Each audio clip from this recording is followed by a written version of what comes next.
Hi there.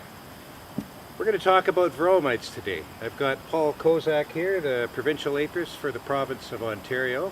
And Paul's going to talk about the seasonal population dynamics of Varroa mites. And we're going to talk about the importance of treatment and monitoring. We've got two different methods of monitoring that we're going to be showing you. But first off, let's just talk about the Varroa population dynamics. Paul, what's one of the most important things that you think people should know about Varroa mites and beyond? A few things here, Paul. I would say, first of all, if you've got a colony of honeybees, you've got Varroa mites. And it's always a matter of managing those Varroa mites. Those Varroa mites are always on the increase, and it's key that that population of Varroa mites in that colony is managed, otherwise that colony will die. We have research, actually, that Paul, yourself, you were involved in from the University of Guelph Honeybee Research Center that demonstrates very clearly that Varroa mites will indeed kill a colony if unmanaged. Doesn't matter what people say on their blog on the internet. Good peer-reviewed research specific to Ontario demonstrates that quite clearly. In addition to that, another important thing to know is that, so as I said before, the Varroa mites are always increasing. Anytime that honeybee colony is producing honeybee brood, so developing honeybees, that is allowing the Varroa mites some protection. So a large proportion, most of the Varroa mites are in that brood. They're protected from treatments at times, and they're also using that brood to reproduce themselves, and that's when they get on the increase. So as spring opens up, you start getting brood, your Varroa population immediately starts to climb. Maybe you could mention a bit about Varroa reproduction in drone brood versus worker brood. Yes, so drone brood has 3 more days than worker brood, 24 days as opposed to 21, and that makes a big difference in the life stage of Varroa. So Varroa mites actually can, just roughly putting it, double the reproductive capacity within drone brood. The other thing is that, but keeping in mind that anytime you have brood again, those Varroa mites are on the increase. It's also worth mentioning and important to understand that Varroa mites, as the season progresses, their population not only increases, but it increases more dramatically. So it kind of has an exponential population curve and really starts to pick up steam as you get towards the end of the season. And that's where you have to be really careful that you don't have the Varroa population overtaking the honeybee colony, because you can even get the Varroa mites under control, yet you still can have compromised and sick bees, especially going into winter. So you really want to be careful. And that's where treatments come in. Right. So I know the focus of this is going to be on monitoring. Treatments are really the way that you are going to manage your Varroa population. There are other cultural control methods, but you want to, on a regular basis, suppress and push down that Varroa population so it doesn't overtake the colony and cause that damage that University of Guelph has researched will kill a colony. Monitoring comes in where that's really your tool for figuring out what are the levels, when should you treat, what type of treatment should you use, and was it effective? So it's really an important tool, monitoring, for figuring out where the Varroa mites are at. Right. We see pretty big differences year to year based on the kinds of winters we have, the kinds of springs we have, and so on. What times of year would you suggest that people are doing this monitoring?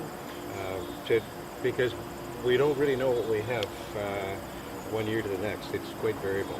Yeah, and I would say that, to quote Les Eccles, the lead for the technology transfer program, you can't beekeep to a calendar. So Varroa monitoring, even though we are promoting a special week on that, it's not like St. Patrick's Day, where every day you go in and this is the day you're going to, like you said, you get some seasons that are earlier and later. So if you have an earlier spring, that might mean that you want to monitor more early. Your colonies are coming out of winter earlier. And it also has implications for how quickly that Varroa mite population can increase.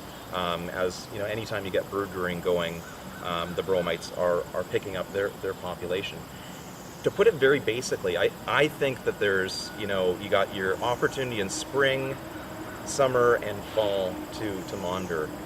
Spring as early as you can, that's ideal. If you are going to be putting a treatment in during spring before the nectar flow, which most beekeepers will have to, it doesn't hurt to actually monitor after to see if that treatment was effective. As you get towards the end of summer, you want to check those Varroa mite levels again at the very basic. And you also want to make sure that if you put a treatment on in fall, which again most beekeepers are going to probably have to do, it's a very good idea to monitor afterwards to figure out if that treatment was effective or not. Treatments will reduce the levels of mites, but you always want to make sure that they're below certain levels. I believe you guys are going to be talking about thresholds later, and that's key to understand. And the only thing worse than having Varroa mite levels that were not knocked down effectively by a treatment is not knowing about it and having the bees go into winter that way. Right. What happens, Paul, if a colony isn't treated and the Varroa population gets out of control? Well, the research from the University of Guelph has shown that colony is much more likely to die, and the science has demonstrated that. What we're hearing about now, and that beekeepers are reporting experiences, and we've known about this for a while, is the whole concept of reinfestation, or some people have referred to it as a Varroa bomb. So you could have one honeybee colony that's overrun by Varroa mites, and if that number is so high and that colony starts to crash and it's got all those honey reserves and there are other colonies either within the yard, but if you've got a neighboring yard or another apiary of another beekeeper 3 kilometers away, those bees can easily come in, rob out those honey stores, and the mites simply walk over and jump ship. And so this really gets to monitoring is important for the health of your individual colonies, your individual operation, but beekeepers need to recognize that they're part of a community and a population, and if they're not effectively managing their Varroa mites, they could be harming another person's bees, even when that beekeeper is trying to do the right thing and doing everything they need to. When we talk about monitoring, we can see that there's quite a few colonies here, and I don't think anyone is expecting that you're going to monitor every colony every time you go into the yard. You have to fit that into the schedule, whether you're a hobbyist or a commercial beekeeper. But let's say very simply put, 3 would be the bare minimum that you would want to do. That's what we do in apiary inspections as a minimum standard. But something like 5 in a yard of 30 colonies would probably be ideal. You are going to get variation. But it's important to recognize that you want to get a regular schedule of monitoring. You want to get a proportion of the colonies you're operating with, and you also want to document that information. If you're like me, you'll remember it really well at first, and then maybe 2 days later you'll say, "What were those levels again?" Yeah, write it down for sure. Exactly. Thanks very much, Paul. Appreciate that. Thanks. Your insights there. Now we're going to look at 2 different methods of monitoring for mites. We're going to use sticky paper with screen bottom board and alcohol wash as well. Those are coming right up. Thank you.